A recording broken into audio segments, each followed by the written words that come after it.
მოდით, დღეს ვისაუბროთ ნილ ფიორეს წიგნზე ახლა შეჩვევა. ეს არის ფიქრობ ნამდვილი გზამკვლევი, რომელიც სხვა თვალით დაგვანახებს თუ რატომ ვდებთ საქმეებს. ხომ იცით აი ეს მომენტი, როცა რაღაც მნიშვნელოვანი გაქვთ გასაკეთებელი, მაგრამ მაინც სხვა რამით კავდებით. თუ ეს გეცნობათ, მაშინ ეს გარჩევა ნამდვილად თქვენთვისაა. კარგით, მოდით პირდაპირ გკითხავთ. როცა საქმეს დებთ, პირველი რას ფიქრობთ საკუთარ თავზე? ალბათ იმას, რომ აი რა ზარმაცი ვარ ან დისციპლინა არ მყოფნის, ხო? ასეა. ჩვენ ხომ სულ ამას გვასწავლიდნენ. მაგრამ რა მოხდება თუ გეტყვით, რომ ეს ყველაფერი შეიძლება სულაც არ არის სიმართლე? რა თუ სიზარმაცე საერთოდ არაფერ შუაშია? და აი სწორედ აქ შემოდის ფიორეს მთავარი იდეა, რომელიც ფიქრობ ყველაფერს ცვლის. ის ამბობს, რომ პროკრასტინაცია, ანუ საქმის გადადება ჩვენი ხასიათის ნაკლი კი არ არის, არამედ დაცვითი მექანიზმია. წარმოიდგინეთ, თქვენი ტვინი უბრალოდ ცდილობს დაგიცვათ, რისგან იმ შფოთვისა და სტრესისგან, რასაც რთული დავალება იწვევს. და რა არის ყველაზე მარტივი გზა ამ სტრესისგან თავის დასაღწევად? რა თქმა უნდა, საქმის გადადება. კარგი, მაშინ მოდით უფრო ღრმად ჩავიხედოთ, თუ რატომ მუშაობს ეს მექანიზმი ასე კარგად, ანუ ცუდად ჩვენთვის. ფიორე ამბობს, რომ საქმის გადადების მთავარი მაგია მყისიერ შვებაშია. აი მომენტში, როცა ამბობთ, კაი, ამას ხვალ გავაკეთებ, უცებ გძნობთ, როგორ გეშვებათ. დაძაბულობა, ხრება. სწორედ ეს დროებითი სასიამოვნო შეგრძნება ის კაუჩი, რომელიც ამ დამანგრეველ ჩვევას ასე ძლიერს ხდის. და ეს კაუჩი, ეს დროებითი შვება, საბოლოოდ გვაბამს ერთ საშინელ მანქიერ წრეში.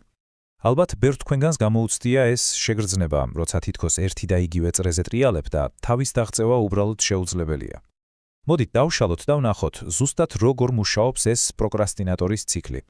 აი ნახეთ, როგორ ხდება. პირველი, გვაქვს რთული დავალება, რომელიც ბუნებრივია სტრესს იწვევს. მეორე, ჩვენი ტვინი, როგორც უკვე ვთქვით, ეძებს სწრაფ გამოსავალს და პოულობს მას საქმის გადადებაში. მესამე, ვიღებთ დროებით შვებას. всё, თითქოს ყველაფერი კარგადაა. მაგრამ მეოთხე ნაბიჯზე შემოდის დანაშაულის გრძნობა და შფოთვა. და ბოლოს მეხუთე, როცა იმავე საქმეს უბრუნდებით, ის უკვე აღარ არის უბრალოდ რთული. ის უკვე დანაშაულის გრძნობითა და შფოთვითაა დამძიმებული, რაც მას კიდევ უფრო საშიშს ხდის და წრეც იკვრება და თავიდან იწყება. კარგი, ეს ყველაფერი გასაგებია, მაგრამ მთავარი კითხვაა, როგორ გამოვიდეთ ამ წრიდან, როგორ გავარღვიოთ ეს ჯაჭვი? ფიორეს პირველი და ჩემი აზრით ყველაზე ძლიერი იარაღი ამისთვის არის ჩვენი შინაგანი დიალოგი, ანუ ის თუ რას ველაპარაკებით საკუთარ თავს.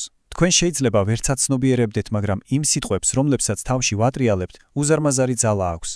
მოდით პატარა ექსპერიმენტი ჩავატაროთ. უბრალოდ დაფიქრდით, რა განსხვავებაა ორ ფრაზას შორის. მე უნდა გავაკეთო ეს და მე ვირჩევ ამის გაკეთებას. გრძნობთ განსხვავებას? უნდა. ეს არის იძულება, ეს არის მსხვერპლის პოზიცია. თითქოს ვიღაც სხვა გვაიძულებს.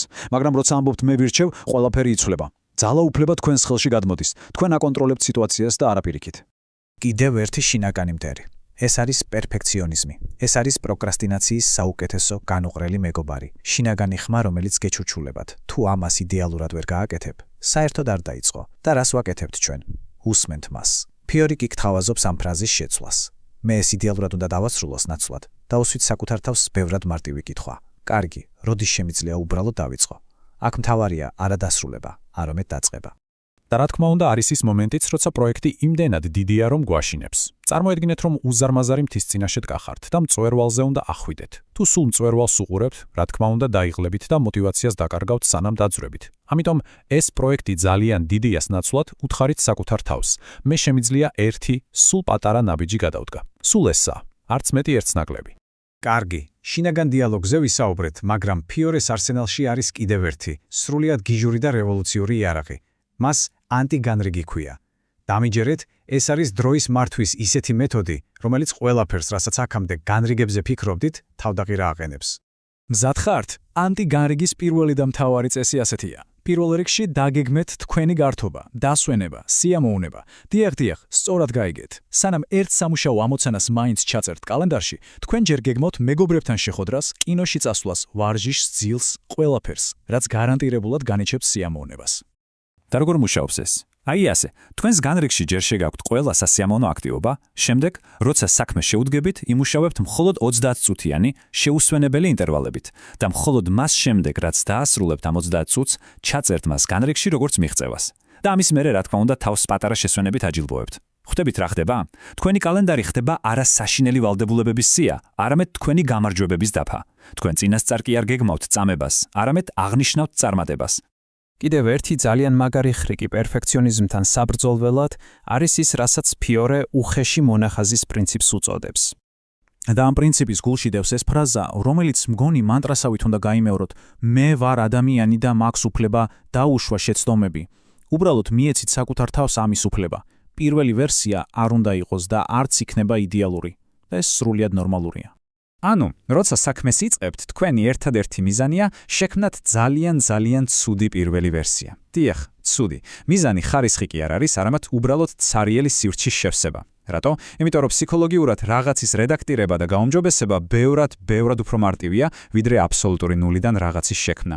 და თუ დავაკვირდებით ფიორეს ყველა ეს რჩევა, შინაგანი დიალოგის შეცვლა, ანტიგანრიგი, უხეში მონახაზი, ერთ დიდ იდეამდე მოდის. ეს არის სამუშაოსა და დასვენების სრული ჰარმონია. ნამდვილი პროდუქტიულობა მოდის არა საკუთარი თავის წამებით და იძულებით, არამედ ჭკვიანური მუშაობითა და ხარისხიანი გარანტირებული დასვენებით. კარგით, მოდით კიდევ ერთხელ გადავალოთ თვალი მთავარ პრინციპებს, რომ ეს ყველაფერი კარგად დაგვამახსოვრდეს. პირველი და მთავარი, პროკრასტინაცია შიშია, არა სიზარმაცე. მეორე, თქვენი სიტყვები ქმნის თქვენს რეალობას, ასე რომ შეცვალეთ შინაგანი დიალოგი. მესამე, დასვენება უპირველეს ყოვლისა. დაგეგმეთ გართობა დანაშაულის გრძნობის გარეშე. მეოთხე, დაივიწყეთ სრულყოფილება. მთავარია პროგრესი. და მეხუთე, იმუშავეთ მოკლე ფოკუსირებულ ბლოკებად და აუცილებლად დააჯილდოვეთ საკუთარი თავი. და ბოლოს მინდა დაგიტოვოთ ერთი მარტივი, მაგრამ ძალიან მნიშვნელოვანი კითხვა. დააკვირდით სიტყვას. არა რა უნდა გააკეთოთ დღეს, არამედ რის გაკეთებას აირჩევთ. რომელი იქნება ის ერთი, თუნდაც ყველაზე პატარა ნაბიჯი, რომლის გადადგმასაც თქვენ თავად აირჩევთ დღეს. ამაზე პასუხი მხოლოდ თქვენ იცით.